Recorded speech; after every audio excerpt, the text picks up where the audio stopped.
Technically speaking, it is really difficult when it gets to a point where a husband now begins to seize the passport of the spouse. You will now know that something seriously is wrong, because normally a spouse is not supposed to seize the husband's or wife's passport. But when things now begins to get very terrible and bad like this, you now realize that especially husbands who now want to confiscate the spouse's passport. And this is exactly what has happened in the Ooni of Ife's palace, as the Ooni has actually held um, Ashley's passport, meaning Ashley is not going to make any foreign trip in a very long time. Hello everyone and welcome to D&Z TV, the place where we give you up-to-date information of everything happening in the palace of the Ooni of Ife. If you've not subscribed to our channel, we urge you right now to hit the subscription button, give us a like, give us a comment, and if there is anything you want us to touch light and bring to your notice, do not hesitate to hit us up and we will definitely bring it to your doorsteps. So now, a lot seems to be happening right now in the palace of Ooni of Ife. There have actually been a lot of cases of people seeing the Ooni from a different perspective, having different views of everything that is happening and stuff. It's really been quite crazy. So right about now, um, the Ooni decided, just because he wants peace to reign and as a way and a measure of holding Naomi, or as a way of holding Ashley down, the Ooni has actually decided to seize the passport of Ashley. Ashley has actually tried to do a lot of trouble. Ashley has tried to make so much trouble, but as hard and as much as she tries to do it, it tends to fall on deaf ears, which has actually made people to look at it from a very different level and different perspective. A lot of people are actually putting the blames on the Ooni of Ife. In as much as they are putting blames on the Ooni of Ife, people are also saying, well, the Ooni is right. The Ooni is right because as hard as it has been, it has also really, really made the Ooni to an extent have some level of control on the palace, because there is a way these people have been behaving that it has actually made people to now begin to look at the Ooni as not being able to enforce his authority on these women, whether we like it or not. I know a lot of people will be trying to look at it from their Gen Z era and Gen Z angle, where they will be like, okay, there's equal rights, da, da, da, da, da, da, da. But do not forget, the Oni's palace is a sacred throne. Yes, the Oni of Ife's palace is a sacred throne.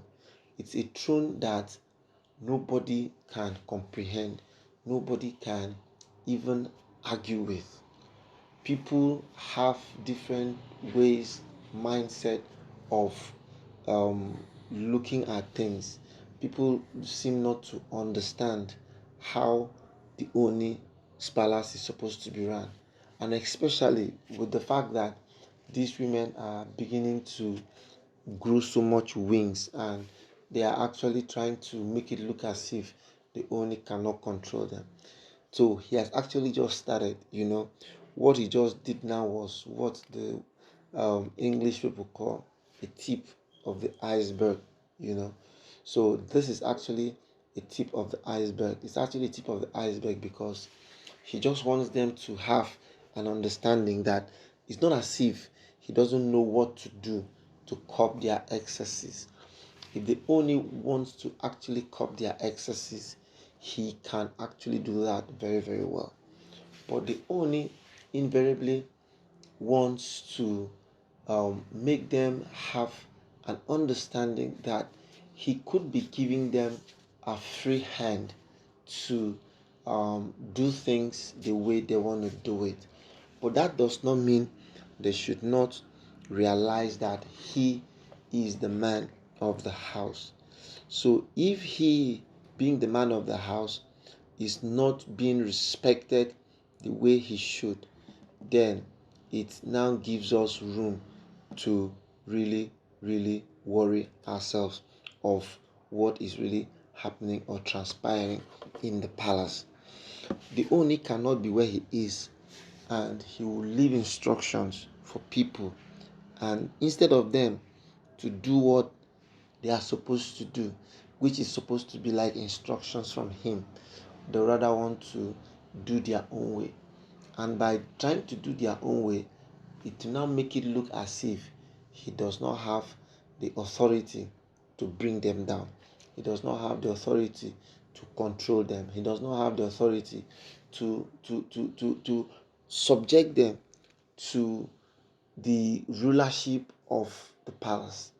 So right about now, I think all Ashley needs to do is to go and ask the Oni for forgiveness.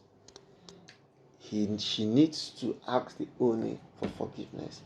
Oni needs to actually look at her from the eyes of someone who actually wronged her.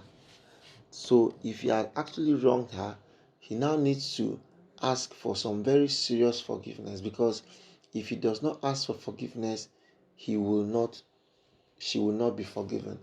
And the best thing she can do right now is to get forgiveness from the Ooni of Ife, because she shouldn't just feel or think that life actually ends with she making babies or having children. No, life doesn't end with her having children.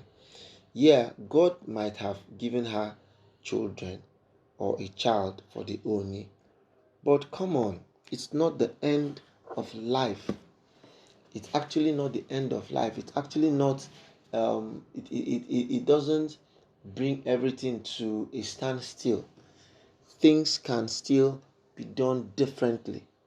So I think it is high time people begin to understand where they stand. Because if they do not understand where they stand, they are actually going to be a serious mix up of clash of interest. Clash of interest now, where people are going to be having different views of what is happening in the palace. It is not supposed to be like that.